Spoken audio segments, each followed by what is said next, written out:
ನರೇಂದ್ರ ಮೋದಿ ಅವರ ನೇತೃತ್ವದಲ್ಲಿ 3 ರಾಜ್ಯಗಳಲ್ಲಿ ಭಾರತೀಯ ಜನತಾ ಪಾರ್ಟಿ ಅಧಿಕಾರದ ಚುಕ್ಕಾಣಿ ಹಿಡಿದೆ ಅಂತ ಹೇಳಕ್ ಇಷ್ಟಪಡ್ತೀವಿ ಬಂಧುಗಳೇ. 1 ಅಸ್ಸಾಮು, 2 ಪಾಂಡಿಚೇರಿ, 3 ಪಶ್ಚಿಮ ಬಂಗಾಳ. ಏನು ಪಶ್ಚಿಮ ಬಂಗಾಳದಲ್ಲಿ ಸ್ವಾತಂತ್ರ್ಯ ಪೂರ್ವದಿಂದ ಇನ್ನೂವರೆಗೂ ಸಹಿತ ಭಾರತೀಯ ಜನತಾ ಪಾರ್ಟಿ ಅಧಿಕಾರ ಚುಕ್ಕಾಣಿ ಹಿಡಿಯಲಿಲ್ಲ.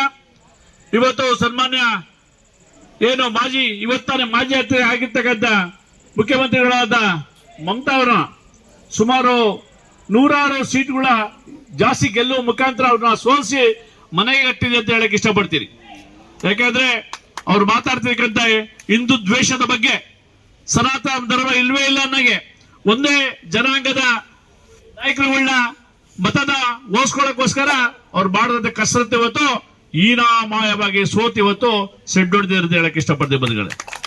ಇವತ್ತು ನಮ್ಮ ತುರುವೇಕೆರೆ ತಾಲೂಕಿನ ಘಟಕದ ಎಲ್ಲಾ ಭಾರತೀಯ ಜನತಾ ಪಾರ್ಟಿಯ ಪದಾಧಿಕಾರಿಗಳು, ಮತದಾರ ಬಂಧುಗಳು, ಏನು ಭಾರತೀಯ ಜನತಾ ಪಾರ್ಟಿ ಅಭಿಮಾನಿ ಬಂಧುಗಳಿಂದ ಆ ಒಂದು ಗೆದ್ದಂತ 3 ರಾಜ್ಯಗಳಿಗೂ ಸಹಿತ ತುಂಬ ಹೃದಯದ ಅಭಿನಂದನೆ ಸಲ್ಲಿಸ್ತೀವಿ ಇಲ್ಲಿಂದ ಅಂತ ಹೇಳಕ್ ಇಷ್ಟಪಡ್ತೀವಿ ಬಂಧುಗಳೇ.